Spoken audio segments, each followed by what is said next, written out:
All right, hello and welcome to this episode where I'm going to talk about exposure and response prevention. My name is Matt Cotty. I'm a licensed clinical social worker, and I'm also the founder of the OCD Academy. And in this series, I really am trying to answer as many questions as I can, kind of the frequent questions that I get, and explain some just overall concepts of the OCD treatment and the OCD recovery process, because I just know that there's a lot of misinformation and disinformation out there, and I want to offer some clear guidance on really what OCD treatment is, how the recovery process works, especially if you do struggle with OCD or you know someone who does, like a family member. I want to make sure that you have clear guidance, and that really is the entire purpose of this series. So in this, and again, all these episodes kind of build off each other. So if you're just starting on this video, please go back and start in the first one, because in this I'm going to be referring to concepts that I talked about in previous videos as well. So let's go ahead and answer this question of what is ERP, right? And so if you've explored OCD treatment at all, chances are you've probably come across this term called exposure and response prevention, right? And it sounds kind of, it sounds pretty intense when you hear about it, and then you read about OCD treatment and someone's like, okay, well, you need to go and face all your fears, and you need to go and do the exact things that you don't want to do, and that's how you get over OCD, right? And people will say all sorts of things like that, and all of that is true to degrees, but really there's ways that exposure and response prevention, there's ways to do it right, and then there's ways to not do it right? And so when we talk about exposure and response prevention, let's just go ahead and dive into what it is. So exposures, right, really just means to experience, right? It just experience something that is going to, like some kind of stimulus, so to speak, or something that triggers your fears or whatever, right? It's an exposure to something, right? So for instance, if you have contamination OCD, the exposure might be to touch something that you perceive as contaminated, right? That's the exposure part. Now the response prevention part is to prevent yourself from responding in a compulsive way that's going to reinforce that fear. Okay, so what we do when we come to contamination is like, okay, well, I'm going to touch something that could be contaminated, then I'm going to prevent myself from washing my hands because I know that that's going to reinforce that loop. Okay, and so why ERP works is because, well, there's kind of several reasons that we focus on ERP when it comes to OCD recovery, and it's because, one, our behavior is way more in our control than whatever thoughts we're having or whatever feelings we're experiencing. So because we have more control over our behavior, we have a higher probability that we can change it, so to speak. When we try to change our thoughts, we know that doesn't work. When we try to change our feelings, we know that doesn't work too. But we can change how we react to things. And through the trans-theoretical model of behavior change, which I talked about in the last episode, that's what we focus on, is really this idea of starting to implement behavior change. And so to explain this, let me go ahead and talk about a story real quick. This is a story that is in the book OCD Treatment Through Storytelling by Dr. Alan Wegg. But it's also something that just everyone can experience, or everyone has experienced. And it's just really this idea of watching a scary movie.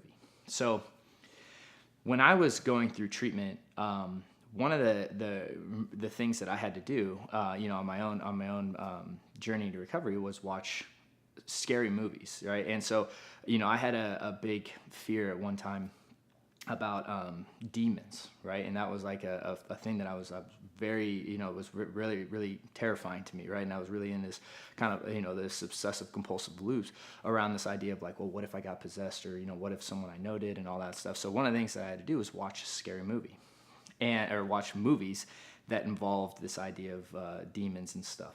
So one of the movies that I watched was The Exorcist, right? And this was part of my, process of facing fear.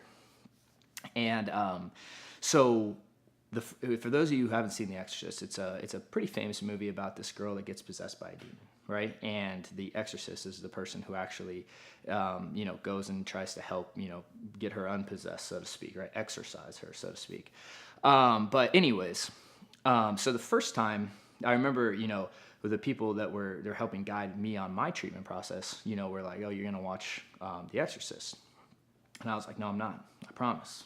It's not happening, And so I'm very resistant to it, right? And that's one of the problems with ERP is that, a lot of people will just throw you in the water and say, oh, go do this. And when you don't do it, they get upset with you. And then, the relationship kind of unfolds. So a good guide or a good therapist, what they'll do is they'll set up things that are going to build your confidence to ultimately face down fears in kind of a systematic way. And if something's too difficult for you, you should probably move down the scale and try something a little easier to build your confidence so that you can do that thing that's a little more difficult. So when it comes to watching The Exorcist, it was definitely something that was a little bit higher on my hierarchy. And the thing is that when you watch the movie, the first time I watched it, and I had seen it before, but when you're really caught in OCD, I watched it again. And the first time I watched it, it was just this terrifying experience. I remember I was just super anxiety provoking. Every, all the sounds and just every scene, it was just a very, very rough experience. Now, one of the things that I did though was that if a certain scene in the movie triggered me or got, provoked a lot of anxiety and fear, what I do is I would rewind that scene and watch it again and again and again and again.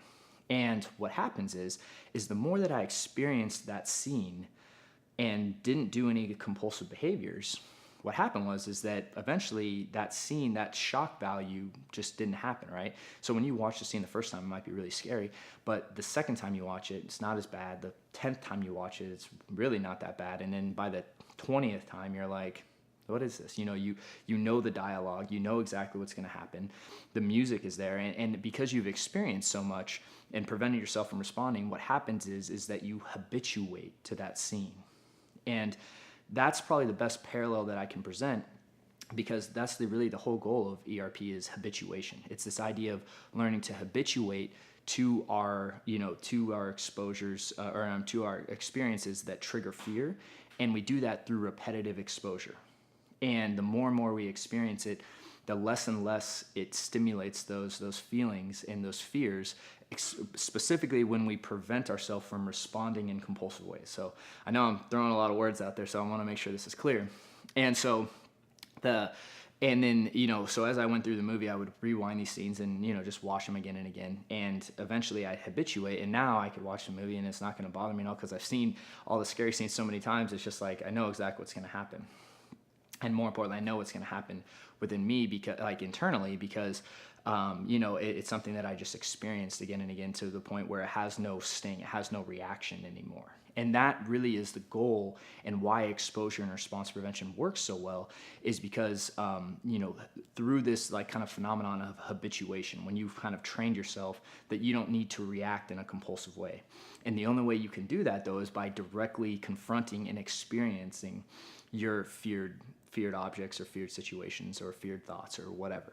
And so in the next episode, I'm going to talk about this idea of ERP when it comes to pure OCD, and where you may not think you have a lot of physical compulsions. And then I'm going to talk about how to develop a hierarchy next. So hopefully that was helpful in understanding the concept of ERP and how it works, and how I applied it in one specific instance. Now, granted, there's many different exposures that I've done, but that's that whole phenomenon of habituation is really the goal of ERP.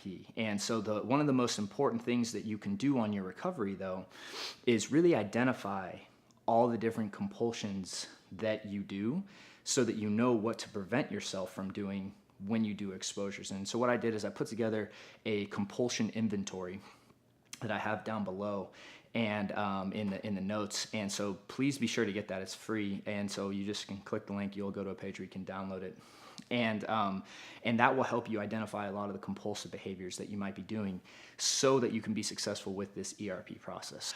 And so with all that said, again, free resources down below in the notes. Be sure to like and subscribe, and there's a little bell I think you can click that will help notify you when the next episode is up and going. And then also be sure to head on over to the link below, and so you can claim your free compulsion inventory, and then that way you can start filling that out and knowing the behaviors that you need to start eliminating on this ERP with this ERP process. So thanks so much for tuning in. It's been a pleasure to be here with you guys, and I will see you guys in the next episode, where we're going to talk more about ERP.